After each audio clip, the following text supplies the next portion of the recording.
the river. Sometimes she had to do it by herself, and this was a long way to go. In this time in Yemen, they didn't have a lot of water, so every family go just one big bottle of water for the whole day. In the winter, it was fine because there was a water. Uh, the boys in Yemen was go to the synagogue and pray and learn Torah, and the girls was staying at home. So it was the culture in Yemen and this time. Yona had a really good friend. She was a Muslim. She was met her at in the river. Yona's sister got married when she was 8 years old. And Yona remembered that also the Muslims come and celebrate with them. After the wedding, his sister moved to live with her husband. Her husband was almost 30 years old. And they lived together for 2 years. And then she passed away because of the virus. And her husband was dead because he was sick. So Yona's father, his name is Sadia. Um, he was a shoes maker. He was making shoes and selling them to the Arabs, to the Muslims. He was going and he was also go to the synagogue and pray and learn about his religion. Yona's mother, her name is Diana. She was an artist. Know how to do everything. She was also do tattoos. Uh, and she had 9 children. So Yona was one of them. Yona remembered that every time her mother went to sing in the Muslim weddings, um, so she come with her mother, and she was really like it. She likes to meet people in the wedding. When she was 12 years, Yona's father passed away when Yona was 12 years old. There was a law in Yemen that told if the girl was orphan, so the Muslim can Islamize her, means to marry him. So her mother decided she had to get married. One day she comes to her house and she saw a lot of people. She didn't know what happened. She come into a house and her mother told her that to say Amin. So Yona said, I don't want to say Amin. So it was strange and she didn't know what exactly happened in home. So, and her mother said, you said Amin and now you got married. So it's like that. And that's how she got married. Her wedding was so beautiful. He was 7 days. Uh, so then after a few months, something happened in Yemen, and Yona remember that the Jewish said that they need to leave Yemen and move to Israel. It was in 1948. It was in 1948.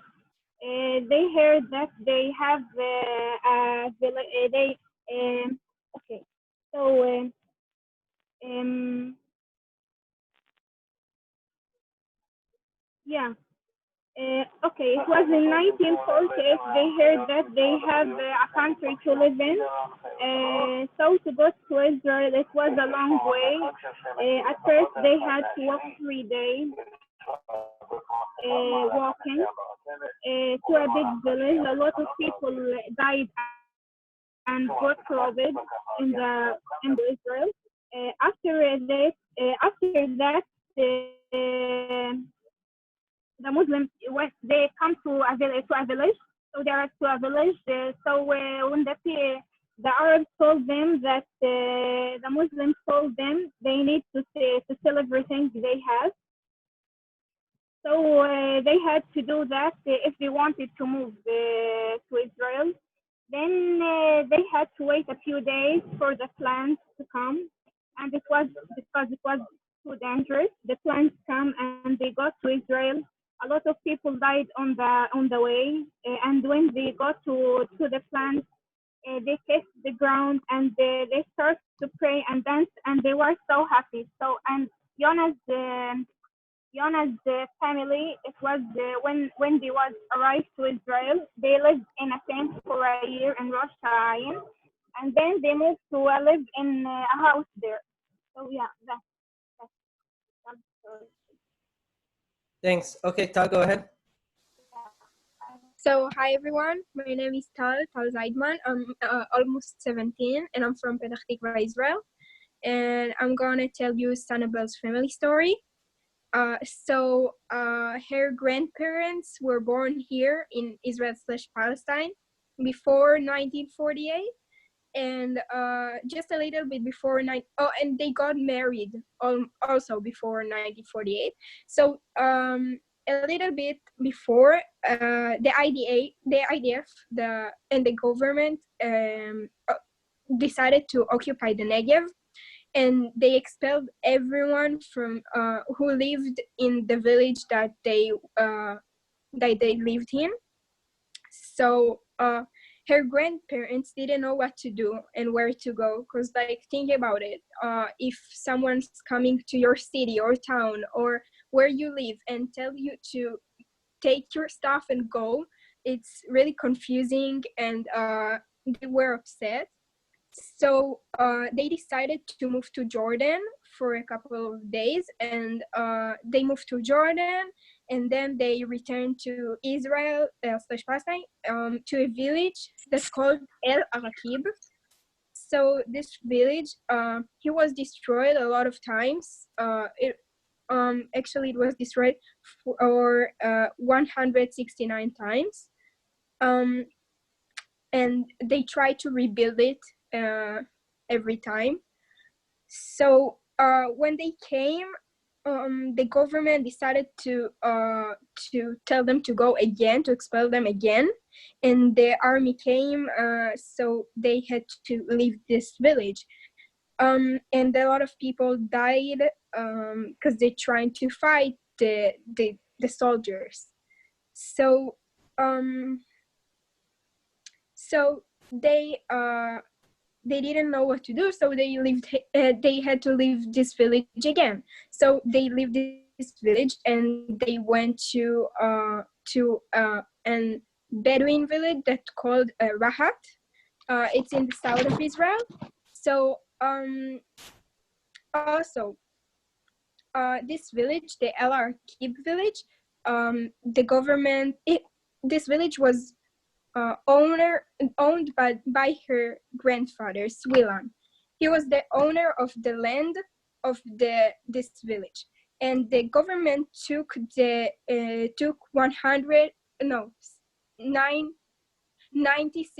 dunams of the land and left him just 12 dunams.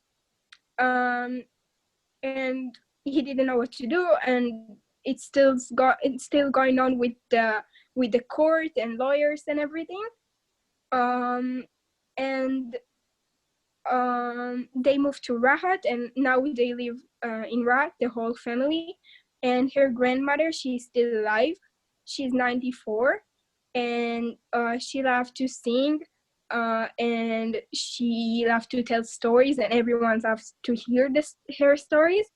And they're making butter and milk and cheese and milking sheep. And her grandfather, he died, and he had a lot of stories, and he had a lot of camels, and he was a really respected man, and everyone loved him. And that's her story. Great, thanks. So Luna, why don't you go next? Yeah, sure. Hello everyone, my name is Luna Bilis. I'm 14 years old, Muslim Palestinian citizen of Israel, and I will be representing Michal's story. Michal is 18 years old. She has a Spanish passport, Venezuelan background, and citizen of Mexico. She moved to Israel as Aula Khadasha to get her education for free and to live in a huge Jewish community. Michal moved alone to Israel without her parents, and her parents were very afraid about her to move alone to Israel, since they also faced many risks in Venezuela, their home country, the place that they also lived in 2007 when Michal was only 5 and they moved to Mexico. Um, um, Her parents were very afraid about her because they also faced many risks in Venezuela. There were a lot of violence, a lot of crimes, and they also were lack of opportunity and lack of freedom. And there were lots of poverty. Um, when I first met Michal's father, Mr. Jose, he told me that leaving Venezuela was very, very hard for them. It wasn't easy, but moving to Venezuela was the only choice for the. Moving to Mexico was the only choice for them, because uh, they wanted a good life for them and their daughter Michal, like far away from the crimes that they face in Venezuela, the poverty, and they wanted opportunities for them and their daughter. The main motive also was kidnapping Michal and her father after a cooking lesson when they just was leaving the this course. Actually, also they told me that leaving their home country, their friends and their family, it was very hard to getting used to life in Mexico with the new people, new culture, new tradition, and also differences in the language, although it's still Spanish. And here was an experience for Michal when she wasn't with her friends and she was just only 7 years old. She didn't really know that Venezuelan Spanish is different from Mexican Spanish, and she also called banana in the Venezuelan Spanish, but it was just different than the Venezuela Mexican Mexican Spanish, and they really didn't understand her, and she just started crying. Um, Actually, comparing Venezuela to in 2007 and now, it just was a paradise because there were um, lots of uh, lack of freedom and lots of violence. But the crisis that mainly started in 2010, and also comparing Mexico to Venezuela, Mexico will always remain a paradise because of the opportunities and the life that was better than Venezuela. Um, Mr. Jose also told me that the time that he just moved to Mexico, he had a job and got a support from the government. But on the contrary, he didn't really feel like a normal Mexican, because Mexican think that Venezuelans are violent and poor. But of course, it's just only a generalization that unfortunately many immigrants are facing. And I personally know that these generalizations are exist. So I just asked Mr. Jose if he's also, as a Jew who is living in a huge Christian community, if he feels discriminated in Mexico. But he said that he just don't feel discriminated. He always celebrates Shabbat and the holidays, and he feel more belonging to the community.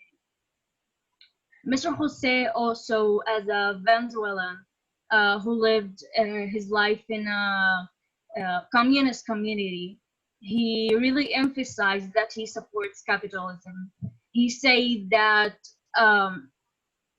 that living in and getting opportunities and getting what we deserve liberally with freedom of life and freedom of speech was the only thing that he really hope to have his whole life. Thanks. Michal, go ahead. Michal, you are muted. Sorry, it always happens. So, hi, my name is Michal Mizrahi, and I'm 17 years old. I'm originally from Caracas, Venezuela, but as you can see, I'm living now in the Netherlands. And today I will be presenting my good friend Luna Abriouni's story. For starters, I'm going to say that Luna is a Palestinian citizen who was born in Israel, and she lives in Sakhnin in the north of Israel. First of all, before starting, I would like to thank Stephen and the Abriouni's family for all the support, and to the wonderful Mr. Abed for telling me his story in such a moving and amazing way. For this project, I interviewed the brother of Luna's grandfather, Mr. Abed Abriouni's, since her grandfather, may he rest in peace, passed away sadly 4 years ago. And here's his story. Mr. Abed Abriouni's was born in Sakhnin in 1939. He told me the story of the Nakba Day. He remembers himself, a 9-year-old boy, walking barefoot with his widow mom, 5 brothers and 1 sister, heading to the north, going to Lebanon. His father was killed in the hands of the Jewish soldiers. Sakhnin was a village in the north, and the nearest country to escape was Lebanon. All the news about the other towns being destroyed reached Sakhnin. The houses that were destroyed in the neighboring area with Sakhnin, including Miar and El Barwa, and got their citizens displaced.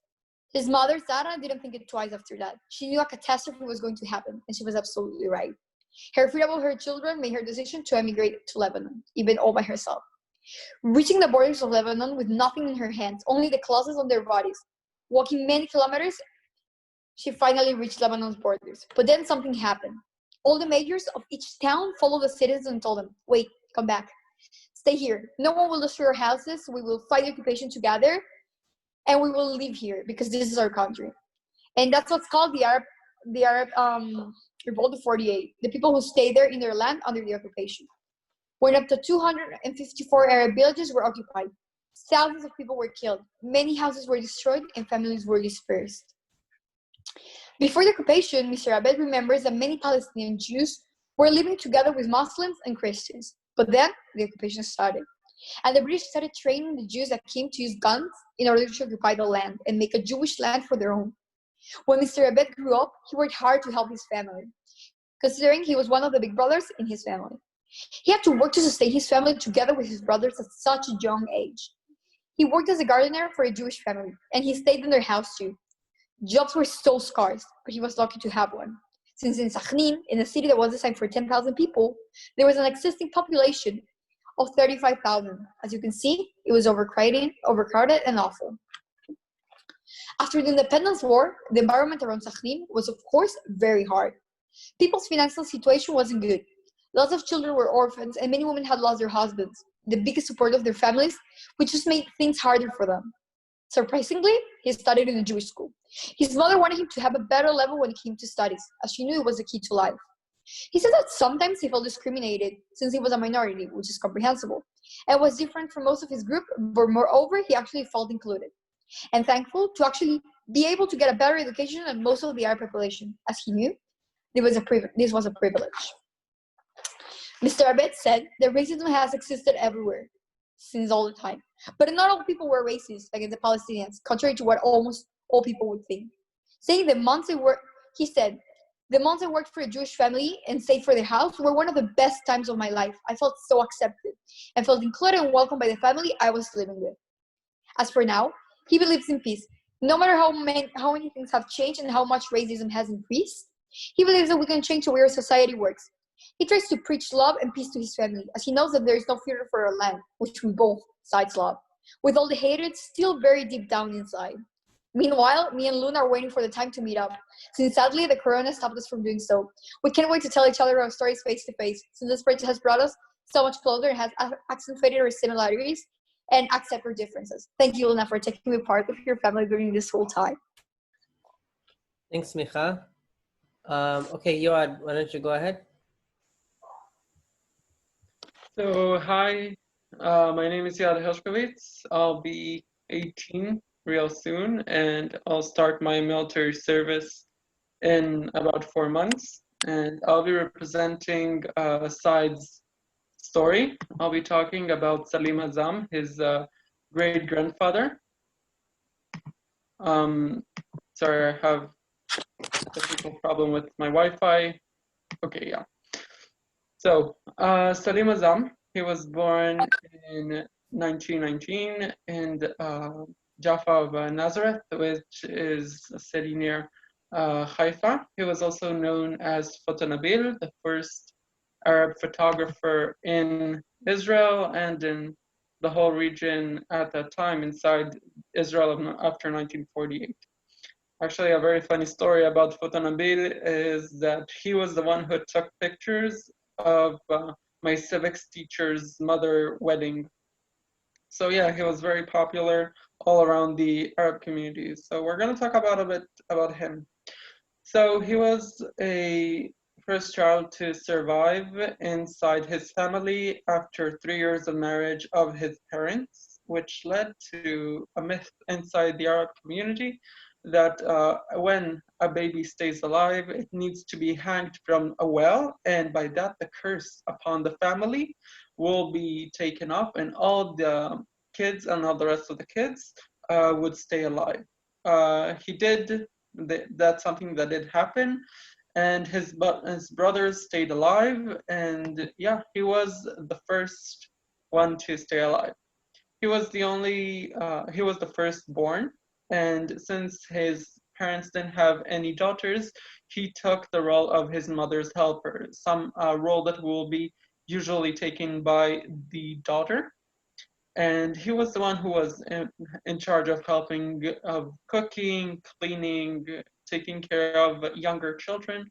So that is something that he did. His family was in a very poor economical situation, which led him in the 5th grade to leave school and start helping to provide for the family.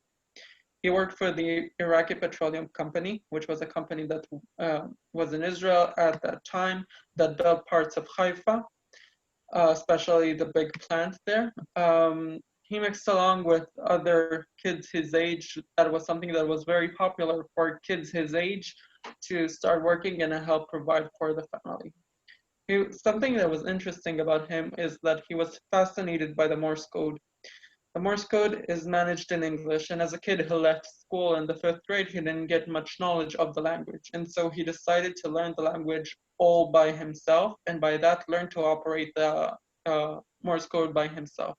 He used to stay after hours inside the offices and practice. One day, a manager caught him and told him, "You know what? I see everything that you're doing for the company. Come back next month, and the role of the messenger is yours." That resulted in him earning more money so he could help more his family.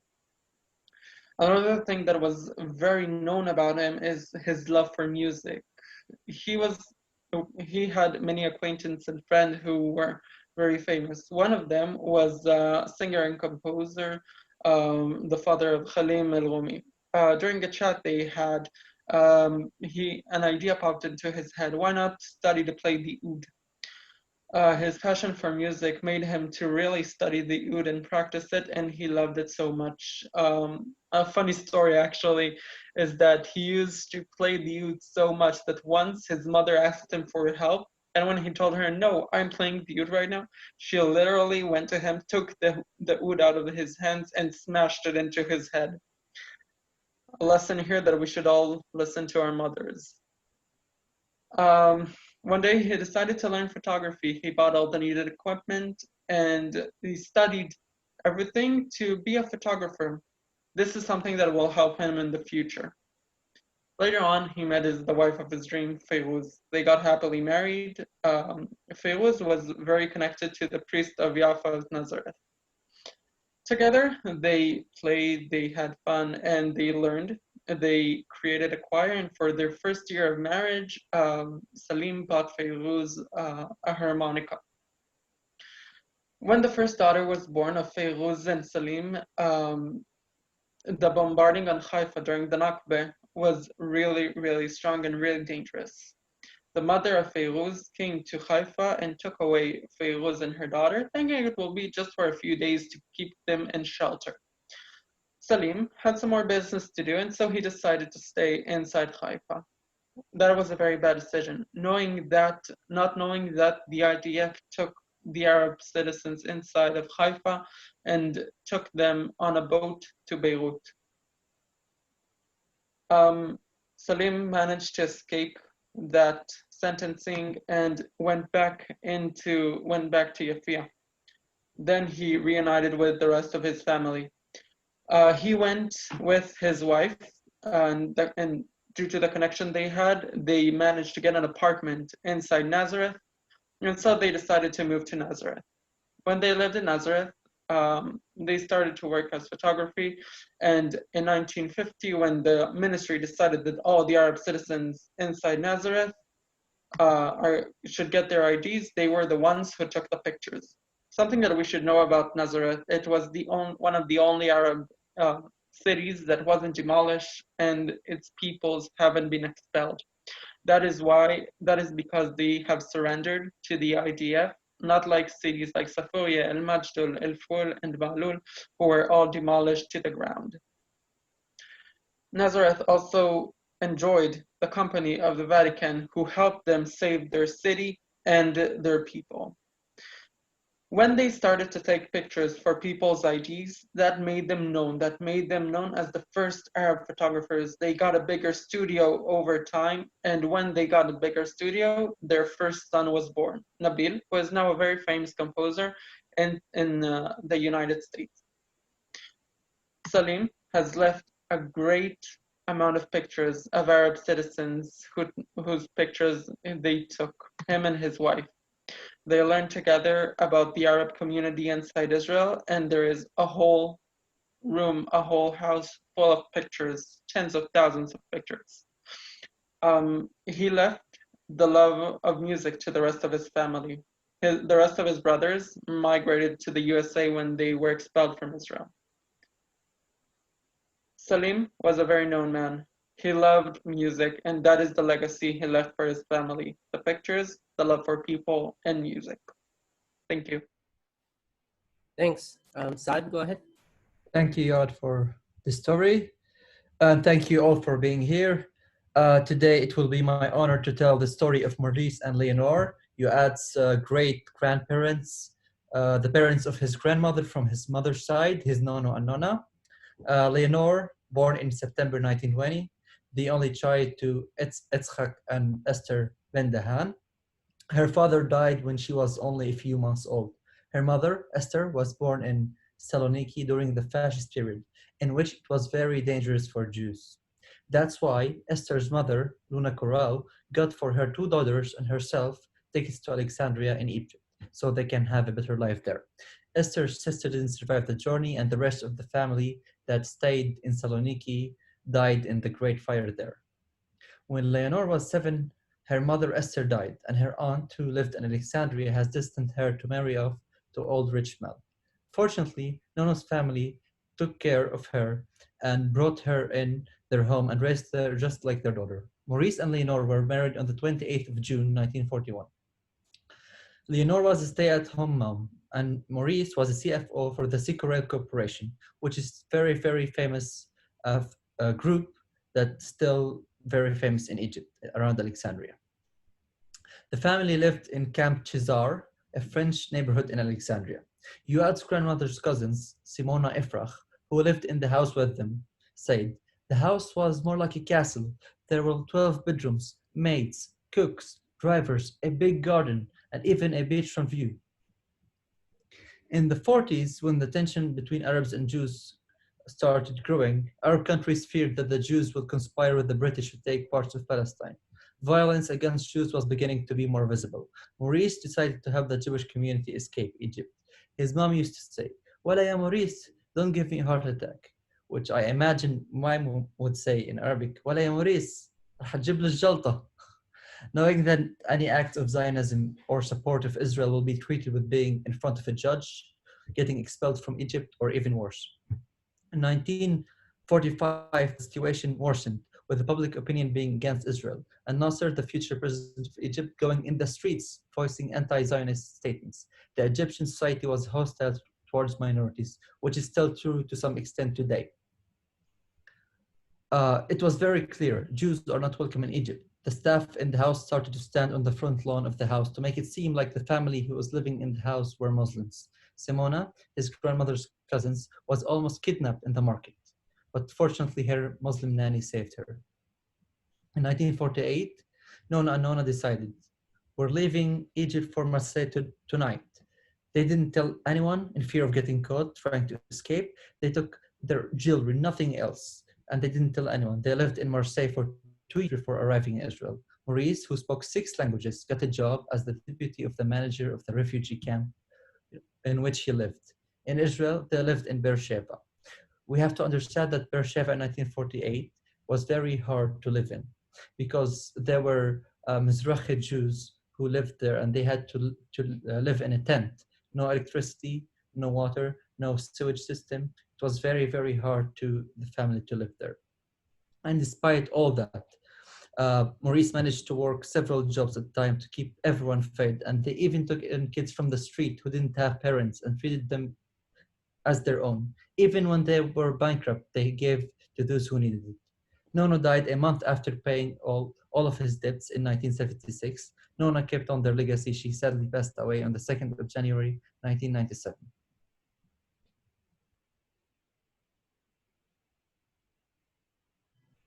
Thanks. Oren and Amir, who's going first?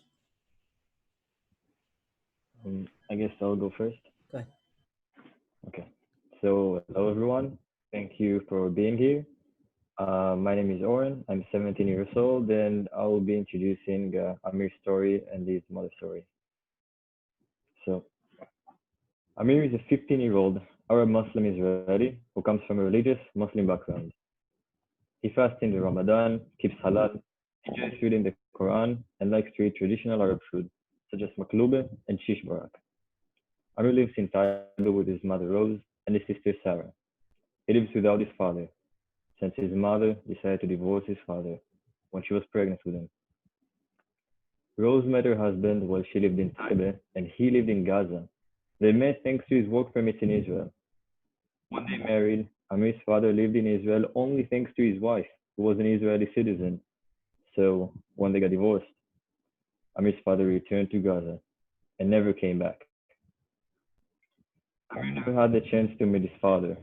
Rose decided to divorce her husband and has not seen him again. Amir's father tried to contact him and his sister, but they never tried to reach him back. For Amir, his father is like a stranger. Amir has never seen his father, never heard his father, and never even talked to his father.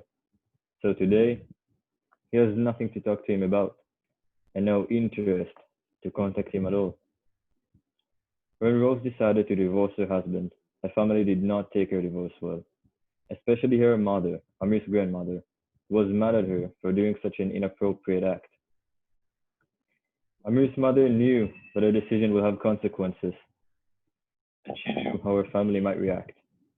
But she decided to do what's best for her and fought for what she felt. Rose's story is the story of a brave woman who decided to do what's best for her regardless of what her friends and family might think. Till these days, many women, especially in the Arab community, has no say in their lives. They have to obey to whatever they're being told to do, and they believe in whatever they're being told to believe in. Rose decided to be more independent and to be open to the world outside of her community. And when I look at Amir, I see the values that she taught him.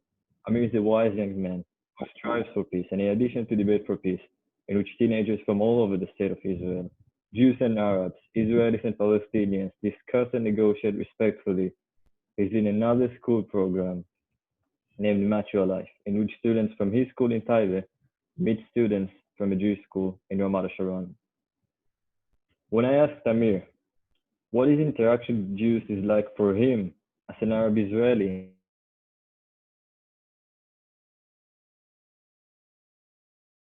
Jewish friends, and that he only had good interactions with Jews in his life. Listening to his answer, I noticed that this young man, just like his mother, is willing to be more open to the world outside of his community. I saw a person with whom you can truly speak and negotiate properly. Thank you. Thanks. Okay, so Amir, you go, and then after that, we'll be open to taking questions and feedback from the audience. And then Carolina, maybe you'll wrap it up. So Amir, go ahead. Okay, so everyone, world, and I live in Taipei. Probably that's it about myself. So I'll go ahead and start with Oren's story. So Oren basically is a Persian Israeli Jew. He loves to do kiddush every Friday, and he likes to eat gondi and khorish, which is a Persian traditional meal. He also has so many Persian carpets in his house. His parents met in Israel after each one of them moved from Iran with their family. His father moved to Israel with his parents and his two brothers 10 years before the revolution, the Iranian Revolution, because Oren's grandfather Mordechai felt that something bad would happen in Iran. And his grandparents, his mother's side, moved to Israel separately, which his grandmother Lida decided that she can't live and stay in Iran while the revolution in 1979. So she took a flight to Greece with her three kids, including Oren's mom, Catherine, and then they flew to Israel because there was no direct flights from Iran to Israel. But Oren's grandfather, Elias, decided to stay in Iran and to take care of his plastic company, which he loved most. In 1980, Elias decided to buy a giant machine to his company, but the machine accidentally fell while delivering it to the company. And guess what? The machine accidentally fell over a police officer. Unfortunately, that police officer was one of Elias' closest friends. After a few days, one of Elias's friends told him that the government has a death warrant for him. So Elias sold his company to his friend for helping him to escape the land. After he escaped, he reunited with his loved family in Israel. They rent an apartment next to Lida's aunt, and she helped them to integrate by helping them to get out of the shock of the immigration and with the language and more and more. Now, Elias is not just a grandfather. He's not just a father, sorry. He's a grandfather for 6 children, including Oren. And he owns a little store in Tel Aviv. He's grateful for his life. And he will always has that peace in his heart for his company and his homeland where he spent most of his childhood. Thank you. Excellent, thank you. So are there any questions from the audience, feedback, or if you want to ask questions about the stories or about the process in general?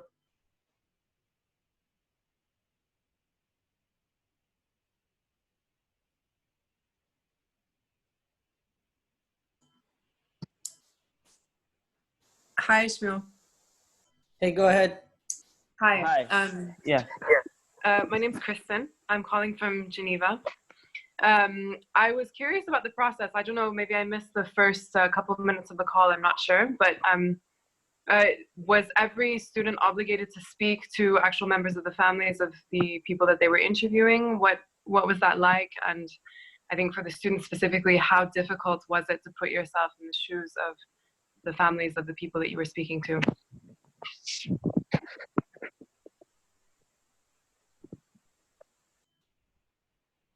Can I answer? Yeah, go ahead. So I actually had the chance to interview his mother, and it was very interesting since usually when another person, a foreigner, meet an Arab woman, especially a married one, I mean not married, but she was divorced, they tend to put the veil on, the hijab or the burqa usually. So when I interviewed Amir's mother, she didn't. I noticed that she didn't put it on, which showed me an example for her way of life. So, for example, from that interaction, I noticed that she's less conservative and less religious than her other family members. And also by the interaction itself, I noticed that she actually managed to speak with me really freely, and she was very open to me. And I think that these kind of interactions is what students in our age need, and also maybe adult students and adults in general. It really brings together people since only listening to other people's stories helps us empathize with them. It helps us understand that each of us is a human. Each of us has a story behind us, and I think that that's what this project is really about: getting to actually understand and know that we're all humans and we all have stories, we all have backgrounds, and that's what connects us. Thanks. Amir, do you want to add anything? Yes, I think. When I interviewed, um, yes, Oren's grandfather, I noticed that he was kind of, he was wants to tell something that is more interesting that I told it. So so I think we need to interview our partners' families more, so we can get to the details more, to feel them. Yeah, baby, maybe I think that's what I'm gonna add basically to what Oren said. Yeah, that's it. Does anyone else want to address that, or how it felt to try to hear the other person's story?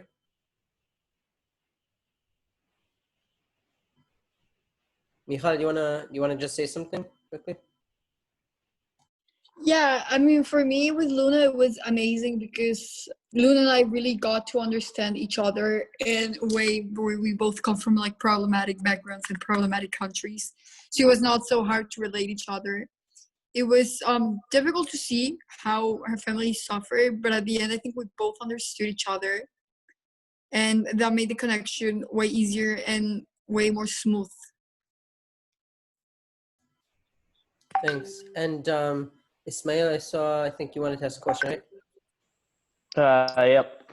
Okay, so I really love these stories. First of all, I want to say that I thought my background was amazing, but now it seems so boring compared to all you guys.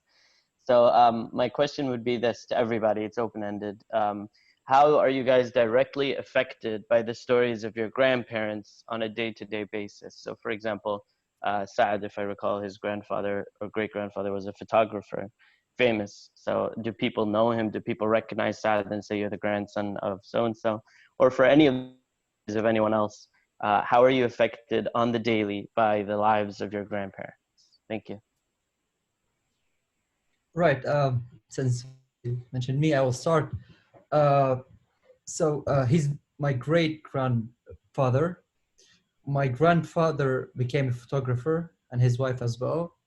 And my father is kind of photographer, and I occasionally take pictures as well. So it sort of stayed in the family. All of my family plays different instruments. All of the family, no exceptions. And I think he's the origin of that. Anyone else want to answer that question? I can. Um, my grandfather affects me personally.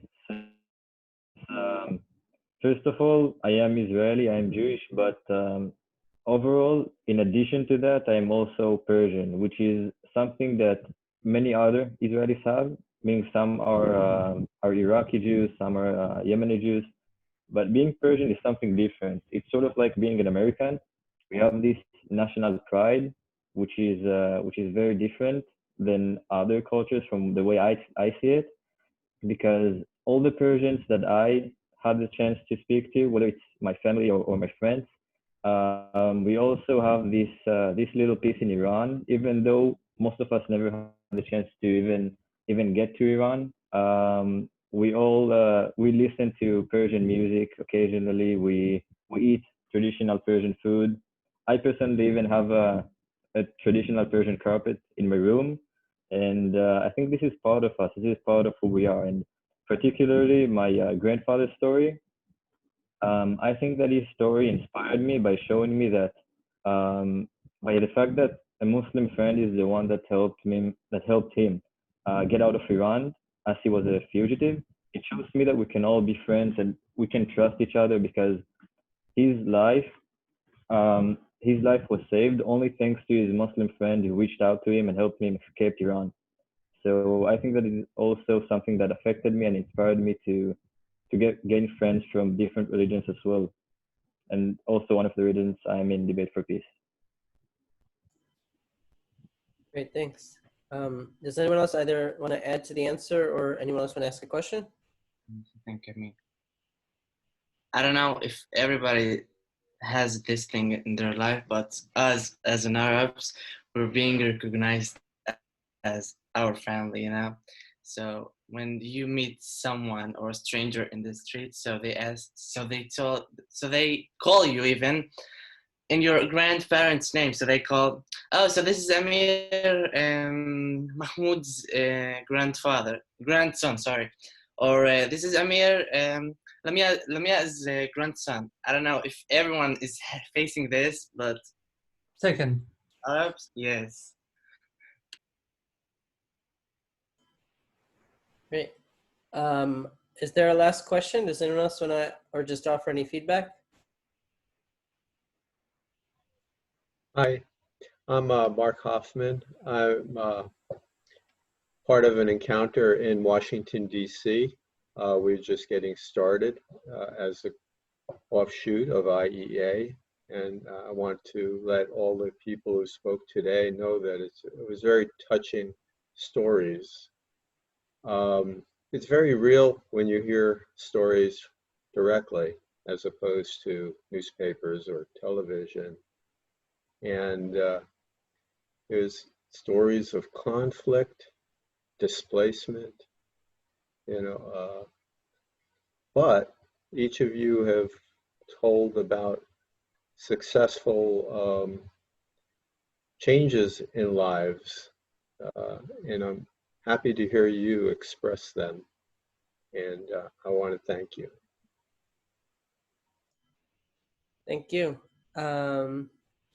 Yeah, so Carolina, can you be there? So yeah, I'm gonna hand it over to Carolina to finish. Thank you everyone for coming and thank you guys for presenting as always. And Carolina, thanks for hosting us. I'm not hosting, you are, but thank you first of all for organizing all of this amazing project and to everyone who exposed their stories. I think it's always hard to tell our own stories. It can be even harder to tell someone else's, and you all did it really, really well. And you know, to hear the variety of stories, that it can be so amazing. And I'm also, in a way, I'm descendant from refugees from Lebanon and Poland who went to Brazil, and then I ended up here in Israel. And I always try to think how the stories will end up, you know, influencing the next generations, how our choices just happen to influence tons of people. And actually last week we were, Stephen was with us in one of our events that was about Ahavat Chinam, which is like a free love, baseless love, unconditional love.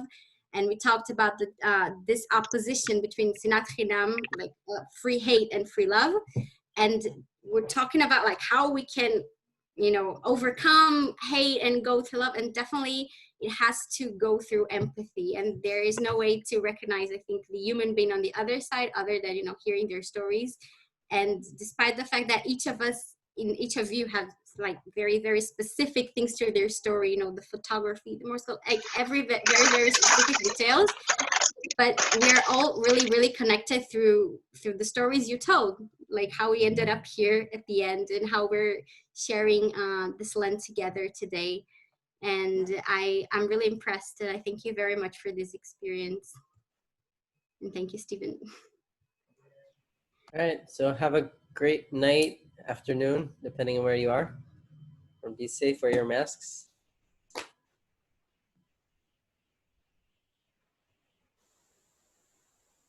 Good night, everyone. Thank you.